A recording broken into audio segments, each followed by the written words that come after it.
Bienvenue sur NAPDMB, n'ayons pas peur des mots bibliques, la chaîne qui vous dit tout sans tabou. Aujourd'hui, le mot sera vérité.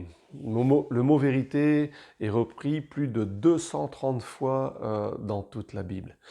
Je vais prendre tout de suite un premier verset dans la parole de Dieu et lire un passage qui se trouve dans le livre de Jean au chapitre 18, versets 37 et 38. Pilate lui dit: « Tu es donc roi. » Jésus répondit: « Tu le dis, je suis roi. Voici pourquoi je suis né et voici pourquoi je suis venu dans le monde, pour rendre témoignage à la vérité. Quiconque est de la vérité écoute ma voix. » Et la première partie du verset 38, Pilate lui dit: « Qu'est-ce que la vérité ?» Ici, le mot qui est employé pour vérité en grec, c'est aletheia. Aletheia a deux significations. Une signification objective et une signification subjective. Pour la version objective, c'est ce qui est vrai, quelle que soit la considération. Ce qui est vrai dans ce qui appartient à Dieu et au devoir de l'homme, vérité morale et religieuse.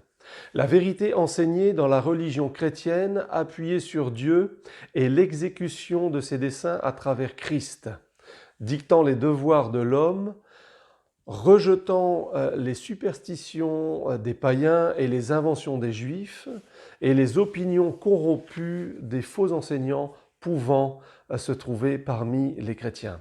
Et la version subjective, vérité en tant qu'excellence personnelle, candeur d'esprit, libre d'affection, de prétention, de simulation, de mensonge ou de tromperie. Voilà la deuxième définition de ce mot ici.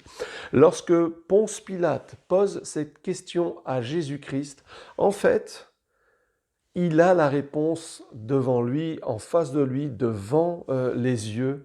Il a la réponse parce que c'est Jésus-Christ lui-même qui est la vérité, le chemin et la vie. Il dira lui-même « Nul ne vient au Père que par moi » dans Jean 14, verset 6.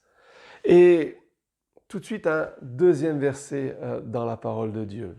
Dans le livre de Jean au chapitre 8 et au verset 26, Jésus dira « J'ai beaucoup de choses à dire de vous et à juger en vous, mais celui qui m'a envoyé est vrai, et ce que j'ai entendu de lui, je le dis au monde. » Ici, ce qui est vrai, aletheia en grec, signifie vrai, mais aussi amour de la vérité, parler avec vérité ou sincérité.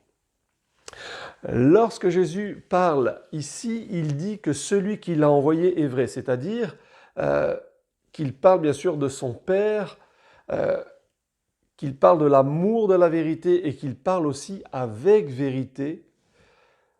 Bien sûr, ici Jésus-Christ dit bien que le Père et lui sont vrais, véridiques, sincères, qu'ils sont la vérité.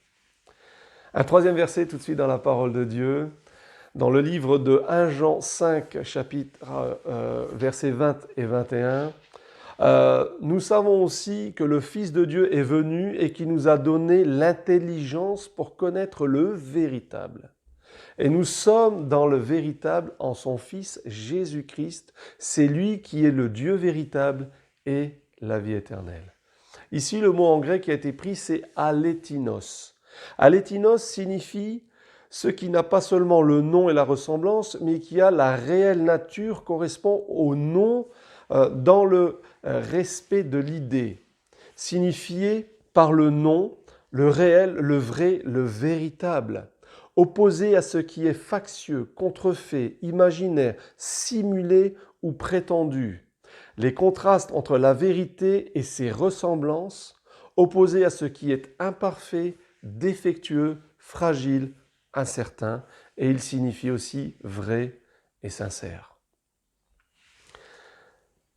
Pour terminer, un dernier verset, et c'est un passage que je vais lire qui se trouve dans le livre d'Éphésiens au chapitre 4 et versets 14 et 15.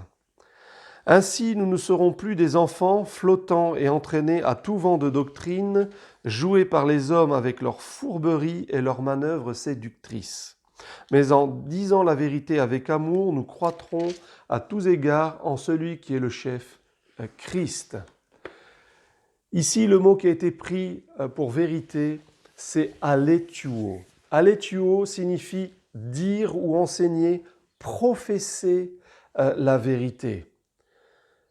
En public, c'est-à-dire reconnaître publiquement, avouer publiquement, proclamer publiquement, enseigner publiquement. Et ici, il y a souvent une expression que nous connaissons tous et qui dit ceci: la vérité sort de la bouche des enfants. Eh bien, je peux vous dire que c'est faux. J'étais enfant moi-même et lorsque je faisais une bêtise, sincèrement, la première chose qui me venait à l'esprit, ce n'était pas de dire la vérité, mais d'inventer quelque chose, de peur de me faire recevoir, de me faire rouspéter, etc., etc. Mais la vérité ne sort pas de la bouche des enfants. Vous savez, Jésus-Christ, lui, il est la vérité. Il dit la vérité. Il a enseigné la vérité. Il a fait... la parole de Dieu nous dit qu'il a été... il y a eu tellement d'opposition contre sa personne, et cette opposition était de la part des pécheurs qui, eux, n'étaient pas en règle, donc forcément, ils s'opposaient à la vérité de Jésus-Christ. Avant ma conversion, j'étais quelqu'un qui mentait assez facilement, mais je l'ai dit dans une autre vidéo, je pense, sur le mensonge. Mais lorsque je suis venu à Christ, je me suis rendu compte que c'était tellement plus simple et tellement plus facile de dire la vérité, de vivre dans la vérité. C'est tellement plus simple. Alors, je nous encourage, soyons et vivons dans la vérité. À bientôt.